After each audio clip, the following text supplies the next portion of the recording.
The drawer cage assembly will consist of 2 drawers and the cage with the center cross mullion. Open the top drawer, slide the locking clips forward and down at the back on both sides and remove the drawer.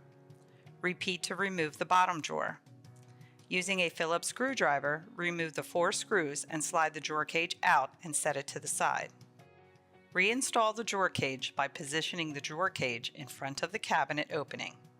Lift the cage above the trim along the bottom of the opening so it is aligned to go straight into the cabinet. Carefully slide the drawer cage into the cabinet opening.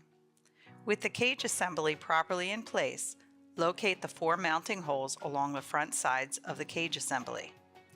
Using the Phillips screwdriver, carefully screw the 4 screws, securing the front of the cage to the inside of the opening and tighten without stripping the screws. Insert the top and bottom drawers, locking the slide clips on the left and right sides. Open and close both drawers several times, making sure you have a good gasket seal.